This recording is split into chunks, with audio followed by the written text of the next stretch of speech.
Hello दोस्तों, मेरा नाम विपिन कुमार। आप देख रहे हैं मैथ विजार्ड्स। इस वीडियो में हम साइंस के कुछ ऑब्जेक्टिव करेंगे जो कि आपके लिए एसएस सीएचएस और ग्रुप डी के लिए काफ़ी महत्वपूर्ण है। और लूसेंट के ऑब्जेक्टिव को हम करेंगे एक्सप्लेन के साथ करेंगे, ठीक है। हम जानते हैं कि सबके पास लूसेंट है, आप वहाँ से भी याद कर सकते हैं, लेकिन हम कुछ कुछ पॉइंट को जोड़ेंगे भी, तोड़ेंगे भी और उसमें कुछ चीज़ें बताएंगे भी। इसलिए इस वीडियो को आप शुरू से लास्ट तक देखें, मज़ा आएगा, ठीक है। और इसमें जो कि चैप्टर आपका फिजिक्स दिख रहा होगा, क्या है, कार्य ऊर्जा एवं शक्ति, यानी फिजिक्स के जो चैप्टर है कार्य ऊर्जा एवं शक्ति, उसके हम ऑब्जेक्टिव करेंगे, ठीक है। और लूसेंट बुक के माध्यम से। तो बन रही इस वीडियो में और शुरू से लास्ट तक देखिए। और हमारे नए वीडियो तो इस चैनल को सब्सक्राइब भी कीजिए, ठीक है। चलते हैं टॉपिक पे, ठीक है। देखिए दोस्तों, जिस चीज़ को हम आपको याद करने के लिए बोलेंगे, बस आप उसी चीज़ को देखिएगा, उसी को समझिएगा और आप उसी को याद कीजिएगा, ठीक है। और कोई दूसरा चीज़ आपको याद करना नहीं है, ठीक है। जैसे कि एक कार्य है, तो इसमें से ऑब्जेक्टिव क्या बनता है। तो पहला आपका ऑब्जेक्टिव ये बनता है कि कार्य का एसआई मात्रक क्या होता है, तो जूल होता है, ठीक है। आपको दिख रहा होगा जूल, ठीक है। तो कार्य का एसआई मात्रक क्या होता है, जूल। कार्य बराबर क्या होता है, बल गुने विस्थापन। तो आप इस तरह से ऑब्जेक्टिव याद कीजिए, ठीक है, जिससे आपको याद करने में आसानी होगा और जल्दी याद भी होगा, ठीक है। आगे देखिए, यदि बल F तथा विस्थापन S के मध्य थीटा कोण बनता है, तब वर्क क्या होगा, यानी W क्या होगा, तो क्या हो जाएगा, F गुने S इंटू कॉस थीटा, ठीक है। तो ये ऑब्जेक्टिव बन गया, ये बन गया, ये बन गया, ठीक है। चलते हैं ऊर्जा पे। ऊर्जा देखिए, ऊर्जा क्या होता है, तो किसी वस्तु की कार्य करने की क्षमता को हम क्या कहते हैं, ऊर्जा कहते हैं, ठीक है। ऊर्जा याद रख लीजिए कि ऊर्जा एक अदिश राशि होता है, ठीक है। सदिश राशि और अदिश राशि के लिए हम एक ट्रिक बताएंगे आपको, आप उसे याद कर लीजिएगा, जिससे कोई भी दिक्कत नहीं होगा सदिश और अदिश राशि में, ठीक है। तो फिलहाल ऊर्जा क्या है, एक अदिश राशि है और इसका एसआई मात्रक क्या होता है, तो जूल होता है। देखिए, हम जिस तरह से क्वेश्चन याद करते थे उसी तरह से आपको कलम का टिक लगा, ठीक है। हम इसी तरह से याद करते थे क्वेश्चन को, ठीक है। बहुत सारा एग्जाम भी दिया, ठीक है। आगे देखिए, कार्य द्वारा प्राप्त ऊर्जा यानी कि यांत्रिक ऊर्जा कहलाती है, ठीक है। जो दो प्रकार की होती है, एक गतिज ऊर्जा होती है और स्थितिज ऊर्जा होती है। तो गतिज ऊर्जा में आपको क्या सिर्फ ऑब्जेक्टिव याद रखना है कि गतिज ऊर्जा यानी कि काइनेटिक एनर्जी बराबर क्या होता है, तो आपको बस ये याद रखना है, ठीक। काइनेटिक एनर्जी बराबर 1/2 mv², ठीक है। चलते हैं आगे। इसके भी कुछ और चीज़ें जिसमें स्थितिज ऊर्जा बचा हो, स्थितिज ऊर्जा को अभी हम कर रहे हैं। देखिए दोस्तों, स्थितिज ऊर्जा, ठीक। तो आपको स्थितिज ऊर्जा क्या होता है, इसके कुछ उदाहरण समझिए, ठीक। पहले बता दे रहे कि स्थितिज ऊर्जा क्या होता है। जब किसी वस्तु में विशेष अवस्था या स्थिति के कारण कार्य करने की क्षमता आ जाती है, ठीक है, कुछ विशेष ऊर्जा के कारण, ठीक है, उसमें कार्य करने की क्षमता आ जाती है। जैसे बांध बनाकर इकट्ठा किए गए पानी की ऊर्जा, ठीक है, यानी जैसे हम बांध बना देते हैं तो पानी क्या हो जाता है, इकट्ठा हो जाता है। घड़ी की चाबी में संचित ऊर्जा, ठीक है, तनी हुई स्प्रिंग या कमनी की ऊर्जा। आपसे इसे क्वेश्चन कैसे बनता है, देखिए, आपसे ऑब्जेक्टिव में पूछ दिया जाएगा कि बांध बनाकर इकट्ठा किए गए पानी की ऊर्जा कौन सी ऊर्जा है, तो स्थितिज ऊर्जा है, ठीक है। इस तरह से ऑब्जेक्टिव बनता है, ठीक है। उसके बाद आप एक ये भी याद रखिएगा कि पोटेंशियल एनर्जी बराबर क्या होता है, तो mgh होता है, ठीक है। तो इसमें से 2-3 ऑब्जेक्टिव निकल गया, ठीक है। जहाँ देख लीजिए, m क्या होता है, द्रव्यमान होता है, g क्या होता है, गुरुत्वजनित त्वरण होता है, ठीक है, h ऊंचाई होता है, ठीक है। ये समझ गए। चलते हैं आगे। आगे देखें तो आपको क्या दिख रहा, ऊर्जा संरक्षण का नियम, ठीक है। तो ऊर्जा संरक्षण का नियम होता है, क्या होता है, देख लीजिए, यानी कि ऊर्जा न तो उत्पन्न की जा सकती है और नहीं नष्ट की जा सकती, ठीक है। ऊर्जा केवल एक रूप से दूसरे में परिवर्तन होती रहती है। जब भी ऊर्जा किसी रूप में लुप्त होती है, तब ठीक उतनी ही ऊर्जा अन्य रूपों में प्रकट होती है, अतः विश्व की संपूर्ण ऊर्जा का परिमाण स्थिर रहता है। यही क्या है, ऊर्जा संरक्षण का नियम, ठीक है। देखिए, ये आपके लिए वीवीआई है, कौन सा, ये ऊर्जा रूपांतरित करने वाले कुछ उपकरण, ठीक है। देखिए, तो यहाँ से पढ़िए, क्या डायनमो है। डायनमो यांत्रिक ऊर्जा को विद्युत ऊर्जा में बदलता है, ठीक है। अच्छे से याद कर लीजिए, इस चार्ट को स्क्रीनशॉट ले लीजिए, याद कीजिए अगर आपके पास किताब नहीं है तो, ठीक है। मोमबत्ती देख लीजिए, रासायनिक ऊर्जा को प्रकाश एवं ऊष्मा ऊर्जा में बदलता है। माइक्रोफोन ध्वनि ऊर्जा को विद्युत ऊर्जा में बदलता है, ठीक है। लाउड स्पीकर देख लीजिए 4 नंबर, विद्युत ऊर्जा को ध्वनि ऊर्जा में बदलता है। सोलर सेल को देख लीजिए, सौर ऊर्जा को विद्युत ऊर्जा में बदलता है। ट्यूबलाइट देखिए, विद्युत ऊर्जा को प्रकाश ऊर्जा में बदलता है, ठीक है। तो हम ऊपर कर रहे हैं इसको, देखिए विद्युत मोटर 7 नंबर, विद्युत मोटर विद्युत ऊर्जा को यांत्रिक में बदलता है। ठीक है, विद्युत बल्ब विद्युत ऊर्जा को प्रकाश एवं ऊष्मा ऊर्जा में बदलता है। विद्युत सेल रासायनिक ऊर्जा को विद्युत ऊर्जा में बदलता है। सितार होता है जो बजाने वाला यंत्र होता है, वो यांत्रिक ऊर्जा को ध्वनि ऊर्जा में बदलता है। ठीक है, तो इस चीज को आप जरूर याद कर लीजिएगा। कार्य ऊर्जा एवं शक्ति के अगर चैप्टर मिले तब इस चीज को आप जरूर याद रखिएगा। ठीक है, चलते हैं नेक्स्ट कुछ और क्वेश्चन, उसको भी हम देखते हैं इस चैप्टर के।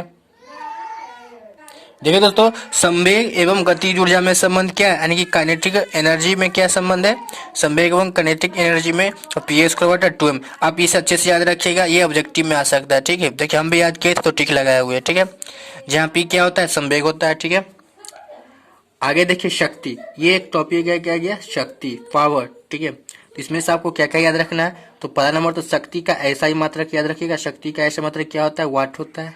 ठीक है, और जिसे वैज्ञानिक जेम्स वाट के सम्मान में रखा गया था, वाट नाम। ठीक है, उसके बाद शक्ति बराबर देख लीजिए क्या होता है, शक्ति बराबर कार्य बटा समय होता है, और कार्य बटा समय बराबर जूल बटा सेकेंड भी होता है। ठीक है, 1 किलोवाट घंटा बराबर क्या होता है, 1000 वाट होता है। पीछे भी याद रखिएगा। ठीक है, यहाँ देखिए ये भी बहुत ही इंपॉर्टेंट चीज है, शक्ति की एक और मात्रक होती है, क्या होती है, तो अश्व शक्ति होती है। और अश्व शक्ति की इकाई क्या होती है, तो जेम्स वाट के द्वारा दिया गया था। ठीक है, अश्व शक्ति इकाई जेम्स वाट के द्वारा दिया गया था। ठीक है, नीचे करते हैं कुछ और क्वेश्चन, आप उसको देखिए।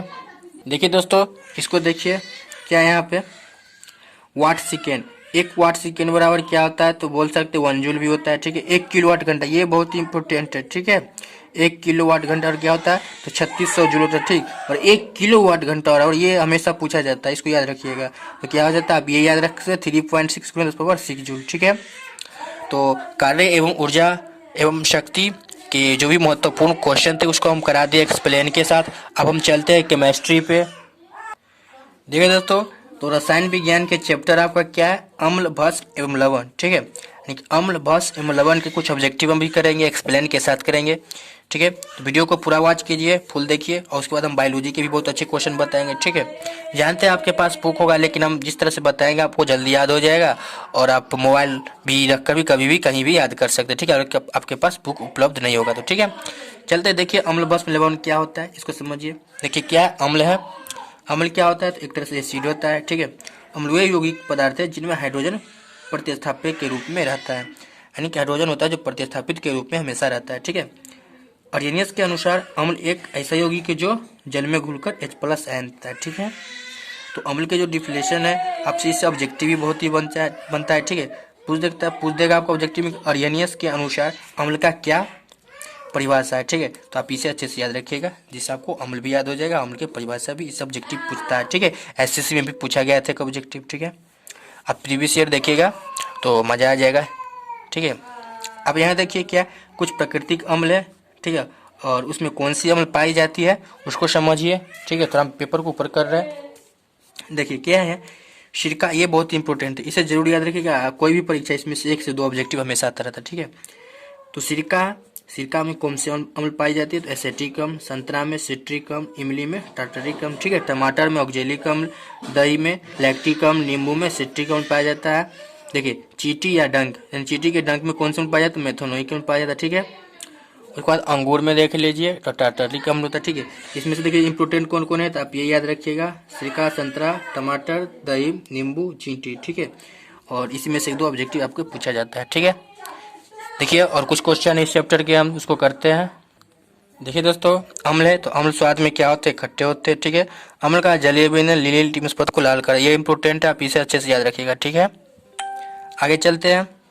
अम्ल का उपयोग देखिए खाने के काम में, जैसे खट्टे दूध हो गया है, सिरका हो गया, अचार हो गया, इस सब में क्या होता है, अम्ल पाए जाते हैं, और यहाँ पर अम्ल का उपयोग होता है। ठीक है, यहाँ देखिए ये भी नोट कर लीजिए, इसको भी बहुत ही इंपॉर्टेंट समझिए। बेकिंग पाउडर बनाने में टार्टरिक अम्ल का उपयोग किया जाता है। ठीक है, याद रखिएगा। खाना पचाने में कौन सा अम्ल का प्रयोग किया जाता है, तो HCl हाइड्रोक्लोरिक अम्ल का प्रयोग किया जाता है। ठीक है, आगे चलते हैं। 4 नंबर देखिए क्या, लोहा पर जस्ती की परत चढ़ाने से पहले लोहा को साफ करने में किस अम्ल का प्रयोग किया जाता है, H2SO4 और HNO3 का प्रयोग किया जाता है। ठीक है, ये भी नोट कर लीजिए, बहुत अच्छे क्वेश्चन, इसको याद करिए। कपड़े से जंग के धब्बे हटाने के लिए ऑक्जेलिक अम्ल का हम क्या करते हैं, प्रयोग करते हैं। ठीक है, फोटोग्राफी में भी ऑक्जेलिक अम्ल का प्रयोग किया जाता है। ठीक है, ये देखिए कुछ अम्लों की प्रबलता घटते कम रहे, और ये कैसे होता है वो हम नेक्स्ट वीडियो में बताएंगे, एक्सप्लेन के साथ बताएंगे ठीक है। इसका एक स्पेशल वीडियो बनाएंगे। फिलहाल समझ लीजिए कि जो प्रबलता घटते कम रहे, घटते कम सबसे अधिक इसमें प्रबल अम्ल कौन सा, HCl है। याद रखिएगा HCl सबसे प्रबल अम्ल होता है ठीक है। अम्लराज का बात, अम्लराज क्या है, तो अम्लराज यह क्या है, 3:1 के अनुपात में सांद्र हाइड्रोक्लोरिक अम्ल एवं सांद्र नाइट्रिक अम्ल का ताजा मिश्रण होता है। यह सोना एवं प्लेटिनम को गलाने में समर्थन होता है ठीक है। यहाँ समझिए बेंजोइक अम्ल दवा बनाने में काम आता है ठीक है। भस्म को समझिए, भस्म क्या, ऐसा यौगिक जो अम्ल से प्रतिक्रिया कर लवण एवं जल बनाता है ठीक है। तो भस्म भी समझिए, भस्म कितने प्रकार के होते हैं उसको भी देखिए ठीक है। यहाँ देखिए क्या, तो भस्म 2 प्रकार के होते हैं। पहला है जल में विलेय भस्म, यानी कोई सा भस्म जो जल में विलेय हो जाता है, क्षार कहलाता है ठीक है। यह लाल लिटमस पत्र को नीला कर देता है, यानी कि भस्म होता है जो लाल लिटमस पत्र, क्षार होता है जो लाल लिटमस पत्र को नीला कर देता है ठीक है। तथा स्वाद में कड़वा होता है ठीक है। आप इसे याद रखिएगा, KOH हो गया, NaOH, ये सब क्या हो गया, क्षार होता है ठीक है। इसे अच्छे से याद रखिएगा ठीक है। जल में अविलेय भस्म है तो सिर्फ एग्जाम्पल को याद रखिएगा, ZnO हो गया, Fe हो गया, Fe2O3 हो गया ठीक है। आप इसे याद रखिएगा, ये यहीं से ऑब्जेक्टिव होता है ठीक है। और कुछ चीज़ें हैं उसका उपयोग जान लेते हैं हम ठीक है। जैसे यहाँ देखिए क्या, कुछ प्रमुख भस्म के उपयोग, यानी कि कैल्शियम हाइड्रोक्साइड CaOH2 घरों में चूना पोतने में ठीक है। ये सब आप याद कर लीजिएगा, गरा एवं प्लास्टर बनाने में हो गया ठीक है। अम्ल के जलन पर मरहम पट्टी करने में सब याद कर लीजिए, जिसका उपयोग कहाँ होता है ठीक है। स्क्रीनशॉट लेकर यहाँ देख लीजिए, कास्टिक सोडा या सोडियम हाइड्रोक्साइड का उपयोग कहाँ होता है, साबुन बनाने में ठीक है, दवा बनाने में, कपड़ा एवं कागज बनाने में। तो इसको फॉर्मिक अम्ल भी बोलते हैं ठीक है।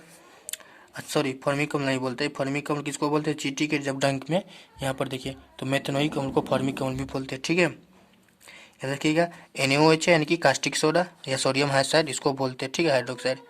और इसका जो उपयोग है इसके आप याद रखिएगा, स्क्रीनशॉट ले लीजिएगा ठीक है। तो इस चैप्टर के जो भी क्वेश्चन महत्वपूर्ण तो उसको हम करा दिए, कुछ चीज़ और है उसको भी देख लीजिए, कुछ महत्वपूर्ण सूत्र है इसी चैप्टर के। ये देखिए क्या, साधारण नमक या सोडियम क्लोराइड यानी NaCl का उपयोग कहाँ किया जाता है, खाने के रूप में, अचार के परीक्षण में किया जाता है ठीक है, यानी अचार बनाने में ठीक है। धावन सोडा याद कर लीजिएगा, या सोडियम कार्बोनेट बोलते इसको बोलते हैं, इसका सूत्र याद कर लीजिएगा जरूर ठीक है, एग्जाम में पूछा जाता है ठीक है। इसका उपयोग कपड़ा धोने में किया जाता है ठीक है। कास्टिक सोडा याद कर लीजिएगा, इसका उपयोग अपमर्जक यानी कि साबुन और बनाने में किया जाता है ठीक है। पोटेशियम नाइट्रेट यानी KNO3 बारूद बनाने में इसका उपयोग किया जाता है ठीक है। इंपॉर्टेंट चीज़ें इसको जरूर याद कीजिएगा। कुछ pH मान है उसको भी देख लीजिए, तो हम ऊपर करते हैं इसको, ये समझिए, ये इसको बस इस चार्ट को आप याद रखिए ठीक है। और ये याद रखिएगा कि pH मान जब 7 से कम होगा तो अम्लीय होगा, और pH मान 7 से अधिक होगा तो वह विलय में क्षारीय होगा ठीक है। याद रख लीजिएगा कि रक्त, लार, दूध और मूत्र, शराब, सिरका का, नींबू, यानी कि इस सब का pH मान कितना होता है, ये चार्ट स्क्रीनशॉट ले लीजिए, इसको याद कर लीजिए ठीक है। उसके बाद ये देख लीजिए हमारे शरीर यानी कि कितना परास के बीच कार्य करता है, तो 7.0 से 7.8 pH परास के बीच कार्य करता है ठीक है। ये देख लीजिए वर्षा के जल की pH मान कितना होता है, 5.6 से कम हो जाती है ठीक है, तो वह क्या होता है, अम्लीय वर्षा कहलाती है, जिसको हम अम्लीय वर्षा बोलते हैं ठीक है। तो इस चैप्टर के जो भी महत्वपूर्ण ऑब्जेक्टिव थे हम बता दिए ठीक है ठीक है। और बायोलॉजी के कुछ क्वेश्चन बच गए, उसको हम नेक्स्ट वीडियो में ज़रूर करेंगे ठीक है, नहीं तो वीडियो बहुत ही लंबी हो जाएगी ठीक है। और यह वीडियो आपको अच्छा लगा तो मेरे चैनल को सब्सक्राइब कीजिए और अपने दोस्तों में शेयर कीजिए ठीक है, जिससे हमारा मोटिवेशन बढ़ेगा और हम नए नए वीडियो लाते रहेंगे इस तरह के साइंस के ठीक है। तो अगर आप हमारे नए व्यूअर हैं तो मेरे चैनल को जरूर सब्सक्राइब कर दीजिएगा, और मैथ, रीजनिंग, साइंस कवर करना चाहते हैं तो हमारे इस चैनल से कवर कर सकते हैं ठीक है। हम डेली वीडियो लाते रहते हैं ठीक है। आपको जिस तरह से वीडियो चाहिए, यानी जिस प्रकार का वीडियो चाहिए मुझे कमेंट कीजिए, हम जरूर लाएंगे ठीक है। चलते हैं, बाय, जय हिंद।